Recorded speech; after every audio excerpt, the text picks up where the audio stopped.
What's going on, everyone? I'm just a typical average American here today to react and learn about the cruelest British monarchs.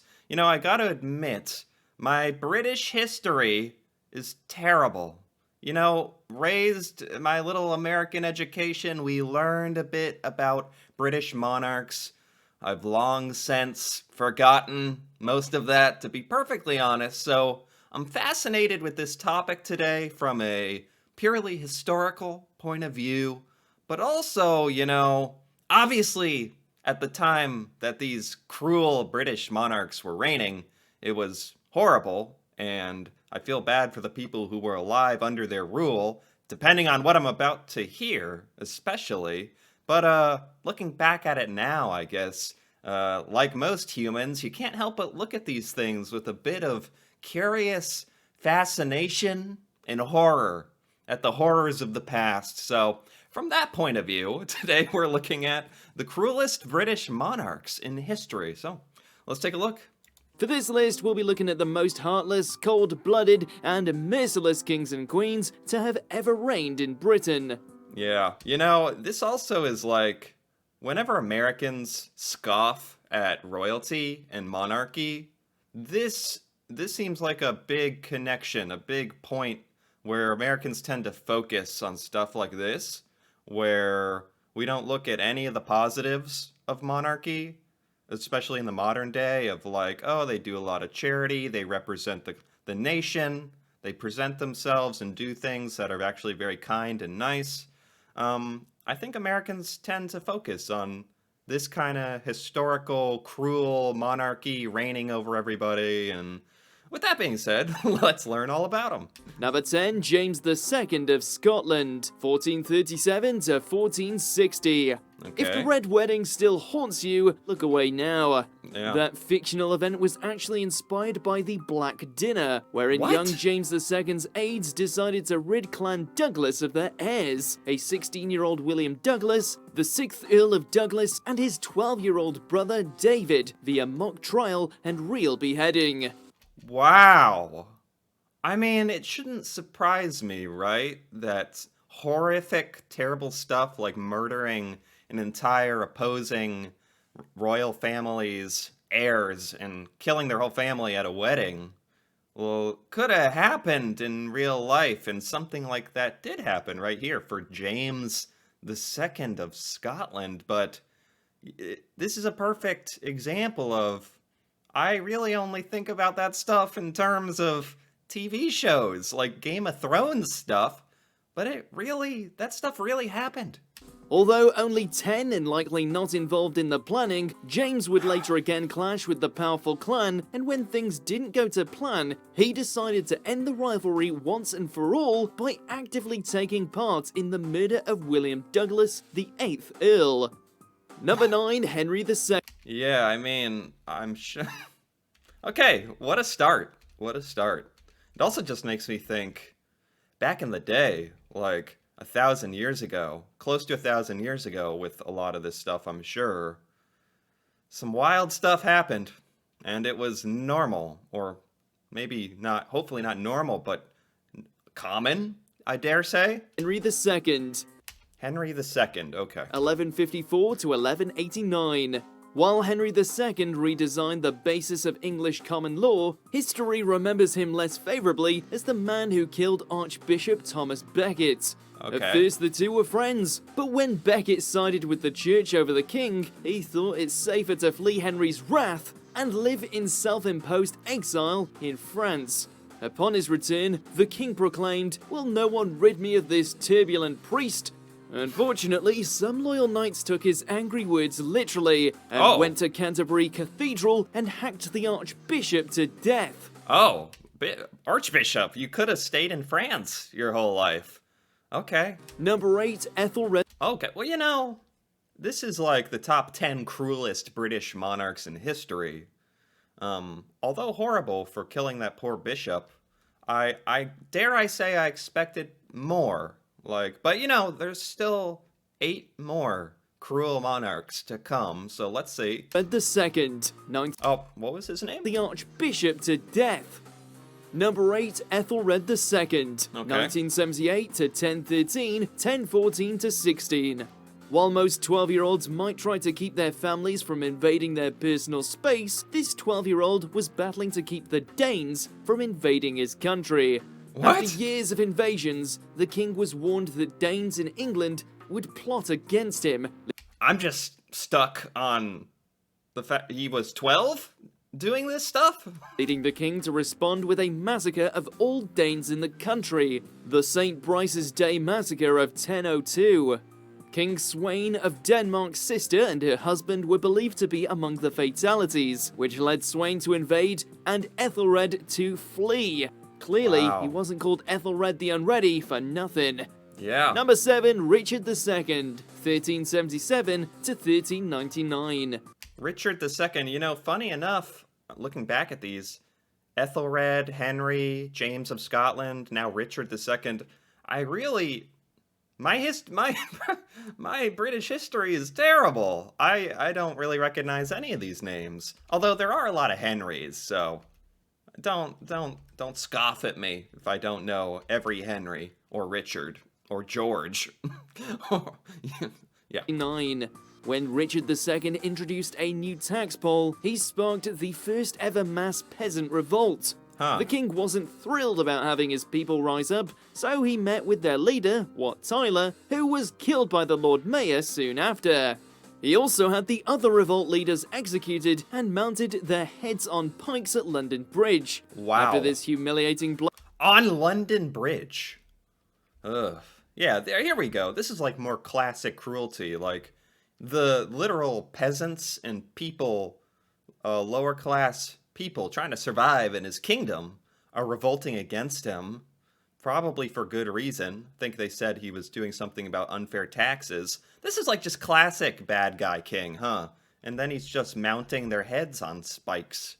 blow, the incensed king became an unpredictable tyrant and ensured no one would successfully oppose him by having anyone who attempted to resist him, including the Lords Appellant, exiled or executed. Yeah. Number 6, Edward I, 1272 to 1307. Anyone named Hammer of the Scots probably wasn't a beacon of joy. Hammer of the Scots. That is awesome. Oh my gosh. Hammer of the Scots. That is good. Apparently he's a bad guy, but man, that's a good name. Not content with being ruler of England, Edward kept his eye on Scotland and Wales too, and funded his ambitions too, by introducing the Statute of Jewry, which imposed a severe tax on England's Jewish population and led to the execution of some 300 Jewish heads of household before he decided to exile them altogether while keeping their money and property for himself. Wow. So that was like a literal persecution of Jewish people directly. I've never heard of this. Honestly, never. You also wouldn't want to get on his bad side, as he was said to punish his enemies by locking their relatives in cages, which would hang in the castle towers. Yeah, that's pretty cruel. It's pretty cruel. Yeah, that definitely belongs on the list. Number 5, Elizabeth I, 1558 to 1603. This queen used torture as a means of interrogation and punishment more than any other monarch ever. Wow, okay. I mean, Elizabeth I, she's actually famous. Like, I've heard of her. Like, many people... If this is the correct Elizabeth, and to learn especially that the most in favor of torture and inhumane actions of anyone ever, any monarch, huh? As a means of interrogation and punishment more than any other monarch ever. Wow. In fact, under Elizabeth I's rule, a beheading would be considered the least brutal method of execution. What? Like her father, the infamous Henry VIII, she was known for her short temper and affinity for violence, especially against those in her household. Man, in her own household. Man, how unfortunate that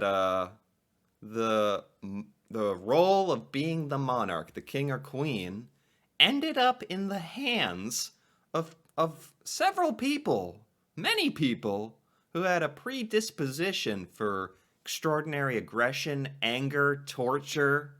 Like, it could of all the people to get to become queen, you know? At one point, she was even a suspect in the murder of Amy Robsart, who was found dead at the foot of the stairs at Cunmore Palace, while rumours of the Queen's affair with Robsart's husband, Robert, were rife.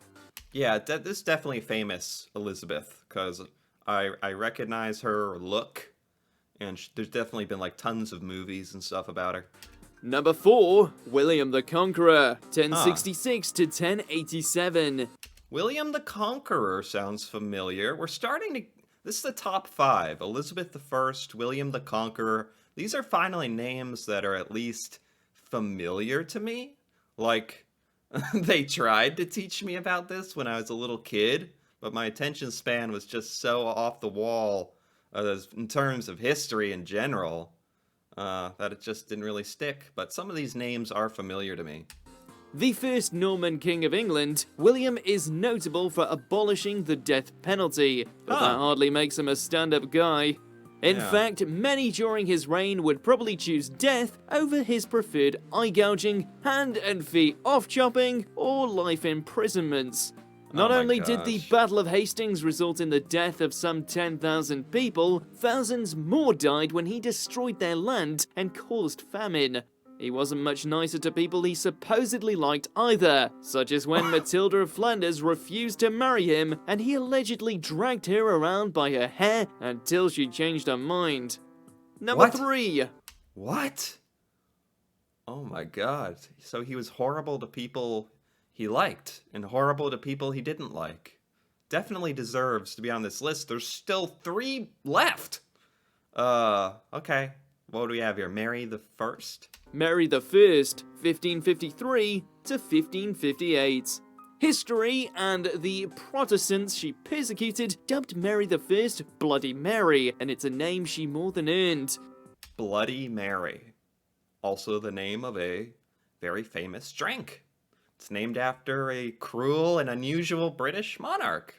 Who knew? Her short reign was marked by violence, such as her opening gambit of having Lady Jane Grey executed in order to get her rightful place on the throne. A fiercely proud Catholic, Mary was determined to reverse her father's reformation, starting with imprisoning or exiling leading Protestant clergymen. Many Protestants fled the country to avoid the brutal punishments dished out to anyone she deemed a heretic, and it was said that about 280 people were burned at the stake during her reign. Yeah, I mean, all this is doing is making me appreciate living in the modern day a lot. At least in this day and age, you know, there's government officials fighting over policy, and you can argue about that all day, whatever policies you want. It's all good and dandy, but back in these days, there was no arguing or debate about the policies, and the policies were enacted by force. Horrible, brutal force. Number 2, Henry VIII. Henry VIII. That sounds, yeah, Henry VIII. I definitely know that name. 1509 to 1547. This king's legacy is often summed up in 6 words, one for each of his wives. When he wanted to give his first wife, Catherine of Aragon, the boot, Henry abandoned the Catholic Church, created the Church of England, and persecuted anyone who opposed him to pull it off. Wait. He created a new church to be able to leave his wife? Am I understanding this correctly? Created the Church of England. Catherine of Aragon the boot, Henry abandoned the Catholic Church, created the Church of England, and persecuted anyone who opposed him to pull it off. What? He also had 2 wives executed, and essentially tried to dispose of any wife who didn't produce a son, which, medically speaking, would actually be his fault. In general, Henry was known as a suspicious, paranoid, dangerous, and tyrannical, traits that were potentially caused by a jousting accident that turned him from a jock to a jerk. What? A jousting accident? I was just about to say, yet another example of one of the worst humans imaginable to be given the position of king. Like, it's just, man, There has to be a list out there of like the greatest, like most wonderful, kind British monarchs. I'm gonna have to like find that to balance this out and restore my faith. Like, how are so many horrible people given this position of power? It's just, man, imagine having to live your entire life under that. Like, as someone being ruled by one of these people, rather.